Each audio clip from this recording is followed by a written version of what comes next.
मैं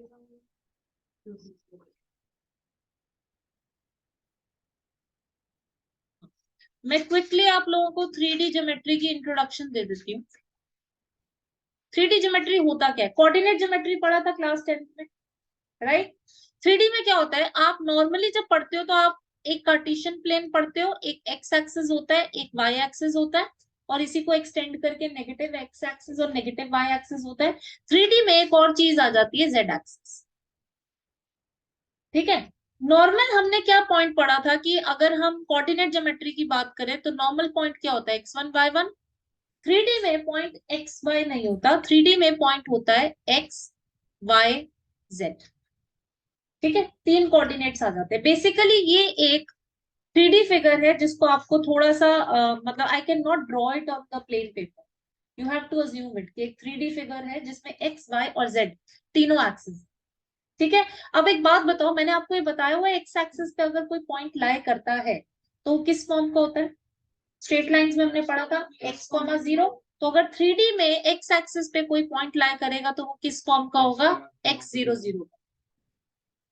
3D में अगर y एक्सिस पे कोई पॉइंट लाई करेगा तो वो किस फॉर्म का होगा?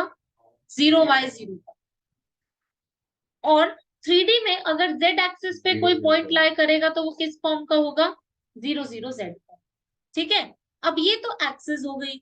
अब यहाँ पे ना ये जो एक्स वाई और जेड एक्सिस है ये प्लेन्स में, तीन प्लेन्स में डिवाइड कर देते हैं। सबसे पहले हम बात करेंगे एक्स वाई प्लेन की। एक्स वाई प्लेन है ये जो आपको दिख, अगर मैं बोलूं कि कोई पॉइंट एक्स वाई प्लेन में घूम रहा है तो एक्स वाई प्लेन में कोई भी पॉइंट किस फॉर्म का होगा? एक्स वाई और जीरो, इसलिए यहाँ पे जेड एक्सिस नहीं। Next plane we will be talking about is Y Z plane. कोई पॉइंट अगर वाई जेड प्लेन में घूम रहा है तो वो किस फॉर्म का होगा? जीरो वाई जेड फॉर्म का होगा। तो बेसिकली मैं आपको इसलिए बता रही हूँ, अगर आपको क्वेश्चन में ये बोला कि there is a point which lies in Y Z plane, तो आप ऑटोमेटिकली उस पॉइंट को you are going to assume as zero Y Z. आप उसका एक्स का कोऑर्डिनेट जीरो लेंगे, right? And any point which lie on X Z plane will be of the form X zero Z, right? अभी तक हम coordinate में पढ़ते थे there is a point which lie on Y axis, we used to take it as zero Y. अब हम लेंगे उसको zero Y zero. Point which lies on Y Z plane will be 0 y z. Point which lies in xy plane will be xy0. Point which lies in yz plane will be 0 y z. Online students को भी बोलना है साथ साथ में, सिर्फ offline से नहीं पूछ रही हूं मैं। The point which Maulik, the point which lies in xz plane will be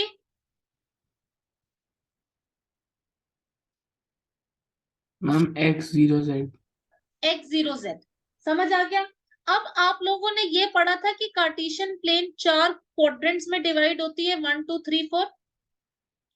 ये आप लोगों ने पढ़ा हुआ है। अगर मैं आपको बोलूं कि सेकंड क्वाड्रेंट में एक्स का क्या साइन है और वाई का क्या साइन है, आप इजीली बता दोगे कि एक्स का साइन नेगेटिव है और वाई का साइन पॉजिटिव है। अगर मैं आपसे फर्स्ट क्वाड्रेंट में पूछूं दोनों के क्या साइंस है तो आप क्या बोलोगे? Plus plus. अगर मैं आपसे बोलूं थर्ड क्वाड्रेंट में एक्स का साइन क्या है? नेगेटिव, और वाई का नेगेटिव। फोर्थ क्वाड्रेंट में एक्स का साइन और वाई का नेगेटिव। ऐसे ही जो 3D है, तो ये तो कार्टेशियन प्लेन की बात हुई जहां पे चार क्वाड्रेंट्स में डिवाइड हो रखा है। अब 3D में 8 ऑक्टेंट्स होते हैं, देयर आर 8 ऑक्टेंट्स। वहां पे चार होते हैं तो इसलिए उनको क्वाड्रेंट्स बोला जाता है, यहाँ पे 8 होते हैं तो इनको 8 ऑक्टेंट्स बोला जाता है, जो हम विजुअलाइज नहीं कर सकते। अगर मैं बैठ के आपको 8 ऑक्टेंट्स को विजुअलाइज कराऊं वो हम नहीं कर सकते। So what we need to do is we need to learn a table, जहां पे आपको ये मैं बताऊंगी कि अगर कोई पॉइंट थर्ड ऑक्टेंट में है तो उसके साइंस क्या होने चाहिए। तो टेबल को याद करने का पहले आपको तरीका बताती हूँ और फिर मैं आपको ये बताऊंगी कि क्वेश्चंस कैसे पूछे जाते हैं। ठीक है, तो आप टेबल मेरे साथ बनाओ। आप पहले 8 ऑक्टेंट्स बना दो। 1 2 3 4 5 6 7 8, ये 8 ऑक्टेंट्स हैं। उसके बाद आप क्या करो, 3 वेरिएबल्स बनाओ, x, y and z।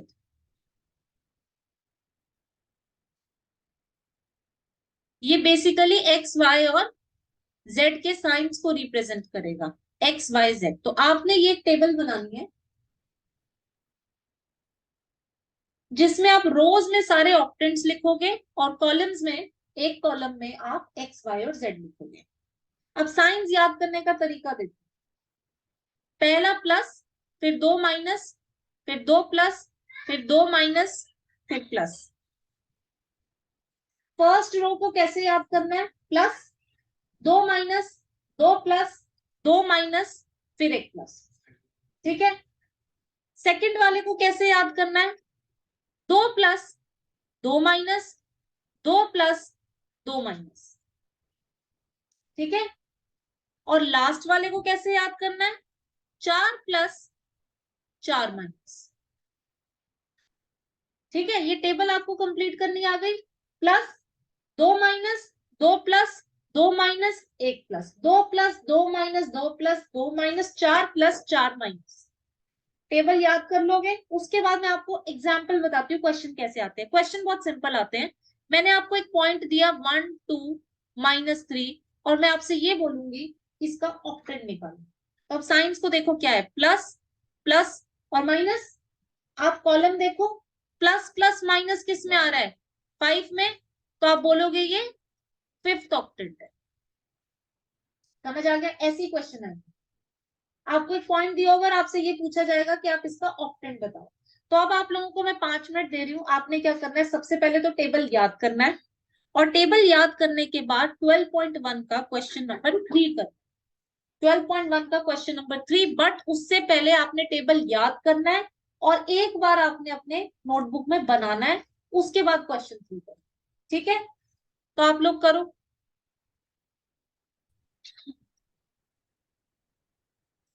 12.1 question number 1. A point on x-axis.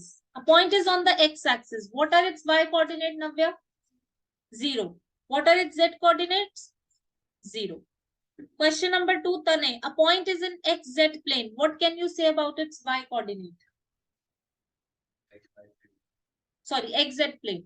A point is in xz plane. xz लिखा है तो xz ही है। अगर xz लिखा है तो y पूछा होगा, अगर xy लिखा है तो z पूछा होगा। A point is in xz plane. What you can say about its y coordinate? Its y coordinate will be 0. Question number 3. जिस जिसका नाम लूं वो मुझे ऑक्टेंट्स बताता जाए। आद्या, 1, 2, 3 कौन से ऑक्टेंट में होगा? फर्स्ट। फर्स्ट। वानी, 4 - 2, 3 कौन से ऑक्टेंट में होगा? फोर्थ। फोर्थ। निपुण, 4 - 2 - 5 कौन से ऑक्टेंट में होगा? Ma'am 8th। 8th। सही है। जहां आपका मिसमैच हो तो मेरे को बताना। 4, 2 - 5 सवर, 5th। -4, 2 -5 Shreya, -4, 2 -5 6th। Yuvraj, -4, 2, 5 which octant? -4, 2, 5 second। Krishna, -3, -1, 6 which octant? Third। Nipun, 2 -4 -7 which octant? Ma'am 8th। 8th। ठीक है, सबके मैच कर रहे आंसर्स। ठीक है, नेक्स्ट। दित्या, fill in the blanks. X axis and y ma'am axis। Last वाला 8 थोड़ी ना होगा। हाँ, मैम लास्ट वाला 8 थोड़ी ना होगा। लास्ट वाला पॉइंट है 2 -4 -7। मैम -2 है। हाँ, ये किसी किसी की बुक में मिस प्रिंटिंग है। अगर 2 - 4 - 7 है तो 8 क्वाड्रेंट होगा, और अगर आपके में क्या -2 -4 -7 है मौलिक, यस, तो आपने कौन सा ऑक्टेंट लिखा? 7th। 7th। ठीक है Vidya, first fill in the blank. The x-axis and the y-axis taken together determine a plane known as XY plane. XY plane.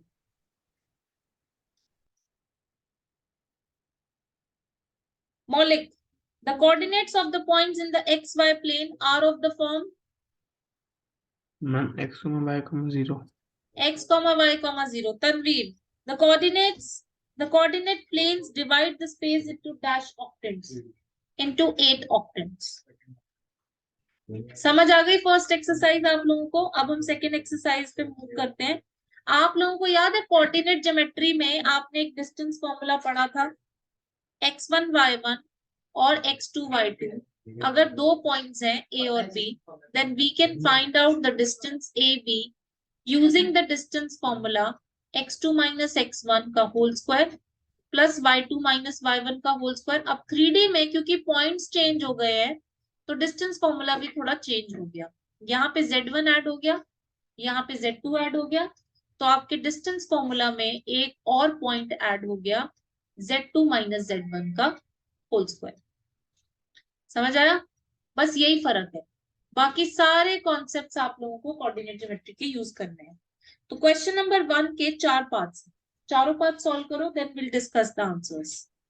12.2 question number 1, all the 4 parts.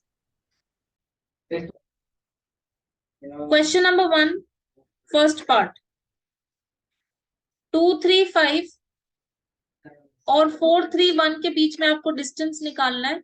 तो ये आ जाएगा √4 - 2 का होल स्क्वायर, 3 - 3 का whole square and 1 - 5 का whole square. 2 का square 4, 0 का square 0 and 4 का square 16। ये आ जाएगा √20। किस किस का आंसर है √20? √20 को आप √20 में नहीं छोड़ोगे, आपको 20 को फैक्टराइज करना पड़ेगा, 2 का पेयर बाहर आएगा और आपका आंसर आएगा 2√5 यूनिट। समझ आ गया? यस। क्वेश्चन नंबर 2, -3, 7, 2 और 2, 4, -1 के बीच का डिस्टेंस, 2 -3 का स्क्वायर, 4 - 7 का स्क्वायर, -1 - 2 का स्क्वायर, 5 का स्क्वायर 25, 3 का स्क्वायर 9 और 3 का स्क्वायर 9, 34 + 9 √43। √43 इसके तो कोई फैक्टर्स बनेंगे नहीं, तो √43 और आगे प्लीज यूनिट लिख देना, क्योंकि सेंटीमीटर है मीटर है डिस्टेंस हमें नहीं पता, तो हम यूनिट लिख देंगे। ठीक है, √43 यूनिट्स। थर्ड पार्ट,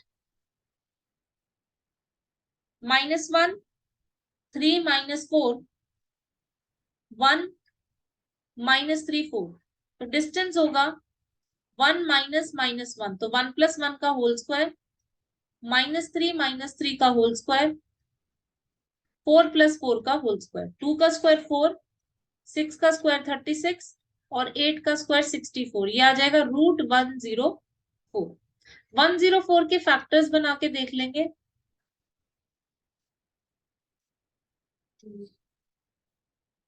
इसमें बस एक 2 का पेयर बाहर आएगा, तो इसका आंसर होना चाहिए 2√26 यूनिट। अगर आप अंडर रूट्स को सिंप्लीफाई नहीं करते तो हाफ मार्क कटेगा। कल ही मैंने 12th क्लास के एक स्टूडेंट का हाफ मार्क काटा था, उसने √24 को सिंप्लीफाई नहीं किया था। So you have to simplify it. Question number 4, 2 -1 3 and -2 1 3। Distance formula से -2 - 2 का होल स्क्वायर, 1 + 1 का होल स्क्वायर एंड 3 - 3 का होल स्क्वायर, -4 का स्क्वायर 16, 2 का स्क्वायर 4 और 0। ये आ जाएगा √20। √20 को फैक्टराइज करके क्या लिखोगे? 2√5 यूनिट। समझ आ गया? Question number 2, show that the points are collinear. आपको 3 पॉइंट्स दिए, -2, 3, 5, 1, 2, 3 एंड 7, 0, -1, और आपको बोला है prove that these points are collinear. Collinear का मतलब क्या होता है? स्ट्रेट लाइंस में पढ़ा था हमने, कोलिनियर का क्या मतलब होता है? अगर 3 पॉइंट्स एक ही लाइन पे लाई करते हैं तो हम उनको कोलिनियर कहते हैं। स्ट्रेट लाइंस में दो तरह से पूछा जाता है, using the concept of slope, prove that they are collinear, using the concept of equation of line, prove that they are collinear। यहाँ पे पूछा जाएगा using distance formula, prove that they are collinear। तो आपको क्या करना है, आप इनको नेम दे दो ए बी सी। ये तो मैंने बी को बीच में बनाना, हो सकता है सी हो बीच में, या हो सकता है ए हो बीच में, वी डोंट नो। तो हम क्या करेंगे, हम 3 डिस्टेंसेस निकालेंगे, ए बी, बी सी और ए सी। जब आप ये 3 डिस्टेंसेस निकालोगे, आप सबसे बड़े वाले को कंपेयर करना कि वो बाकी दोनों के सम के इक्वल है कि नहीं। अगर वो है, it means it is a straight line. अगर 10th में भी हमने पढ़ा था ये, to check whether 3 points are collinear और नॉट, आप डिस्टेंस ए भी निकालो, बी सी निकालो, ए सी निकालो, जो सबसे बड़ा है that is equal to the sum of the other two, then we can say that the points are collinear. किसी ने डिस्टेंस ए भी निकाला है? 1 + 2 का होल स्क्वायर, 2 - 3 का होल स्क्वायर, 3 - 5 का होल स्क्वायर, 3 का स्क्वायर 9, -1 का स्क्वायर 1, 2 का स्क्वायर 4, ये आ जाएगा √14। अब आप सब लोग बीसी निकालो और एसी निकालो, और फिर कंपेयर करना, मैं जो बोर्ड पे करूंगी उससे कंपेयर करना सही आया कि नहीं। Find out the distance BC.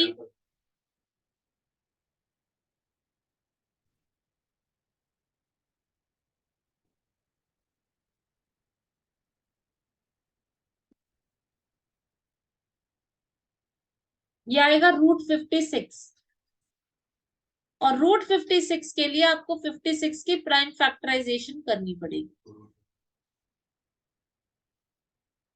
इसमें 2 का पेयर बन के बाहर आएगा और ये आंसर आएगा 2√14। ऐसे अब आप लोग एसी निकालो। तो एसी के लिए 7 + 2 9 का होल स्क्वायर, 0 - 3 3 का होल स्क्वायर, और -1 - 5 6 का होल स्क्वायर, 81 9 एंड 36, √126। √126 के फैक्टर्स करोगे, 3 पे 42, 3 पे 14, 2 और 7, 3 का पेयर बाहर जाएगा तो ये आ जाएगा 3√14। मैंने आपको क्या कहा था, जो सबसे बड़ा है, सबसे बड़ा क्या है, 3√14। आप वो चेक करोगे, वो बाकी दोनों के सम के इक्वल है, 2√14 और √14 के। So you will write AC which is equal to 3√14 is equal to 2√14 plus √14 which is equal to AB plus BC. Therefore, the points are collinear. Therefore, the points are collinear. जो सबसे बड़ा distance है that should be equal to the sum of the other two, then we can say that the points are collinear. Ma'am मेरा answer वैसे तो गलत है but लेकिन उसमें बस ये क्वेश्चन 3 आप लोगों को एक्सप्लेन कर देती हूँ। क्वेश्चन 3 में 3 पार्ट्स हैं जो आपको वेरीफाई करने हैं। पहला पार्ट है, आपको बोला गया है prove that 0 7 - 10, 1 6 - 6 and 4 9 - 6 are the vertices of isosceles triangle. निपुण, आइसोसेलेस ट्रायंगल का क्या मतलब होता है? मैम जिनकी दो साइड्स इक्वल होती है। जिनकी दो साइड्स इक्वल होती हैं। तो आप इसको ले लो A, इसको ले लो B, इसको ले लो C, और अगर आप ट्रायंगल बनाते हो A B C, तो आपको क्या करना है, आप डिस्टेंस ए बी निकालो, BC निकालो, AC निकालो। अगर कोई दो डिस्टेंसेस इक्वल हो गए तो आप बोल देना it is an isosceles triangle. Understood? तो find out all the three distances, distance AB, distance BC and distance AC।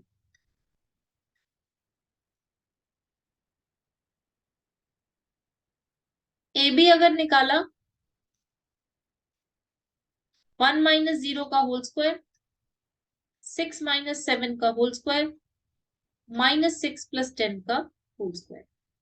1 का होल स्क्वायर 1, माइनस 1 का स्क्वायर 1 और 4 का स्क्वायर 16। ये आ जाएगा रूट 18। रूट 18 को आप ऐसे नहीं छोड़ोगे, आप उसकी फैक्टराइजेशन करोगे। 2 पे 9, 3 पे 3, 3 पे 1, तो ये आएगा 3√2।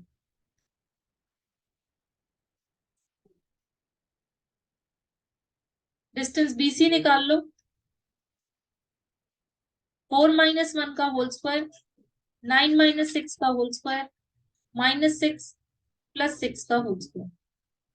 4 माइनस 1 3 का स्क्वायर 9, 6 माइनस 9 9 माइनस 6 3 का स्क्वायर 9, ये भी रूट 18 आ गया which is 3√2।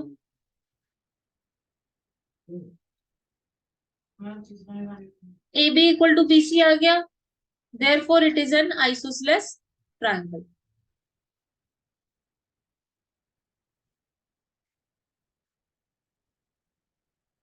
Therefore it is an isosceles triangle।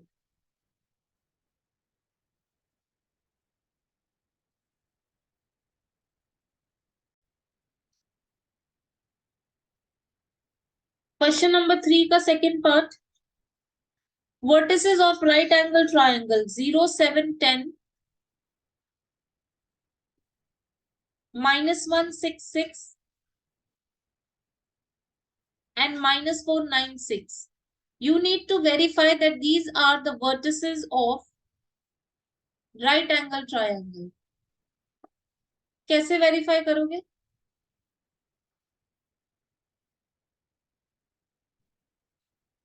Pythagoras theorem लगाओगे, बट आपको नहीं पता कि राइट एंगल कहाँ पे है, राइट?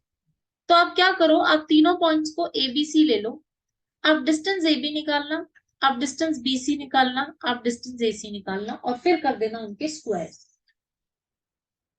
हमने क्या पढ़ा हुआ है राइट एंगल ट्रायंगल में, square of the hypotenuse is equal to the sum of the square of the other two sides.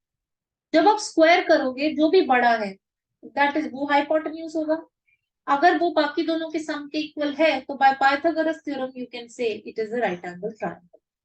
तो सबसे पहला स्टेप है कि आप डिस्टेंस AB, BC और AC निकालो। Find out these three distances and after that find out their squares।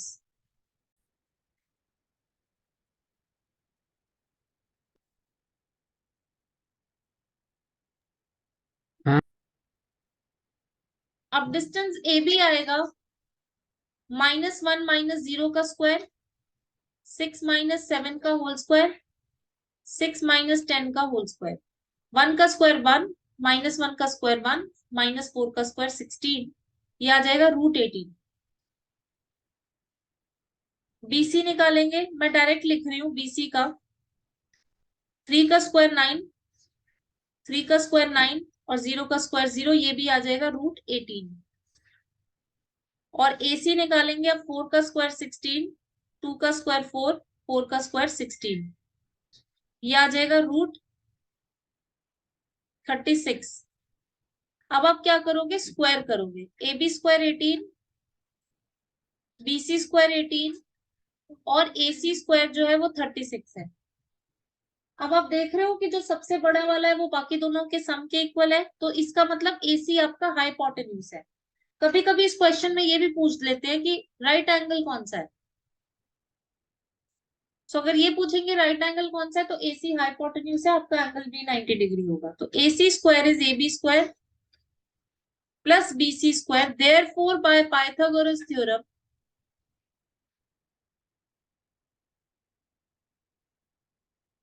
therefore by Pythagoras theorem triangle ABC is right angle triangle at B। B इसमें 90 degree. Understood? Ma'am मैंने इसके आपको बाद final answer भेज दिया। ठीक है, मैं चेक कर लेती हूँ। थर्ड पार्ट बताऊँ अब? थर्ड पार्ट में अगर आप लोगों को 10th का याद होगा, पैरेललोग्राम प्रूव करने के लिए हमें क्या प्रूव करना होता है? एंड ऑपोजिट साइड्स इक्वल तो रेक्टेंगल में भी होती है। एंड पैरेलल भी तो उसके डायगोनल्स का मतलब डायगोनल भी तो पैरेलल। हाँ, तो इसमें बोला prove that it is a parallelogram, हो सकता है वो रेक्टेंगल हो। अपोजिट एंगल का -1 सम ऑफ 2 1 1 एग्जैक्टली। आप लोगों को याद है मैंने बड़ी बड़ी कहानियां लिखवाई थी आप लोगों को कोऑर्डिनेट ज्योमेट्री में। Opposite sides are equal, diagonals, पहले तो वो लिखो, लिखो पहला result, opposite sides are equal. ये अपनी बुक में ही लिख लो, opposite sides are equal, diagonals not equal. आपको ये प्रूव करना पड़ेगा कि डायगोनल्स भी इक्वल नहीं है, then it is a parallelogram. Second, opposite sides equal, diagonals also equal, diagonals are also equal, it is a rectangle. Third, all sides are equal, diagonals not equal, then it is a rhombus. And fourth point, all sides are equal, diagonals also equal, then it is a square. तो diagonals not equal rhombus और parallelogram में होते हैं। तो आप लोगों को question 3 के थर्ड पार्ट में यही करना है, 4 वर्टिसेस हैं, आपको ये प्रूव करना है कि ऑपोजिट साइड्स इक्वल है और डायगोनल्स इक्वल नहीं है। करो प्रूफ। वही कहीं से ए बी और बी सी सी डी फिर निकालना है ना पूरा।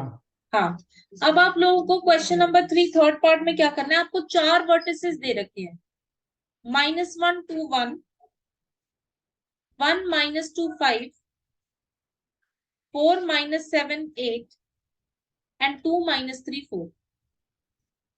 आपको प्रूव करने के पैरेललोग्राम है। आप क्या करो, सीक्वेंस में ले लो इनको, ए बी सी डी। पहले आप चारों साइड्स निकालो, ए बी निकालो, बी सी निकालो, सी डी निकालो, ए डी निकालो और डायगोनल्स निकालो, ए सी और बी डी। चारों साइड जो है उनमें ऑपोजिट साइड्स इक्वल आनी चाहिए और डायगोनल्स नॉट इक्वल आनी चाहिए। ए बी 1 + 1 2 का होल स्क्वायर 4, -2 -2 -4 का होल स्क्वायर 16, 5 - 4 4 का होल स्क्वायर 16, ये आ जाएगा √36 विच इज 6। BC 4 - 1 3 का स्क्वायर 9, -7 + 2 -5 का स्क्वायर 25, 8 - 5 3 का स्क्वायर 9 √43। CD 4 - 2 2 का स्क्वायर 4, -7 + 3 -4 का स्क्वायर 16, 8 - 4 16, ये आ गया √36 विच इज 6। अब हो गया तुम्हारा?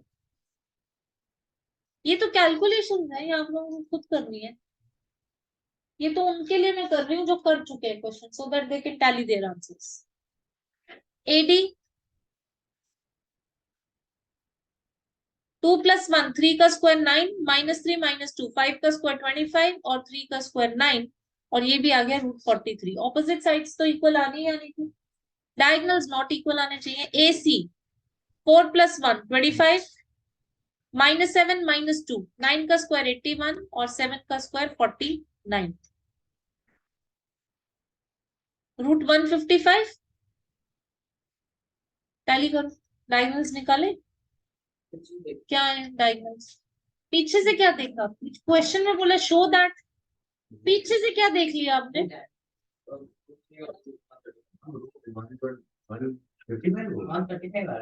क्यों 81 प्लस 49 130 130 प्लस 25 155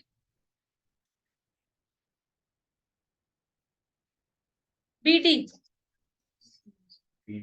2 minus 1 1 का स्क्वायर 1 minus 3 plus 2 1 का स्क्वायर 1 4 minus 5 1 का स्क्वायर 1 ये आ गया √3। फिर आप बोलोगे opposite sides are equal, opposite sides are equal, diagonals are not equal, therefore it is a parallelogram. Done. Rest will continue in next class.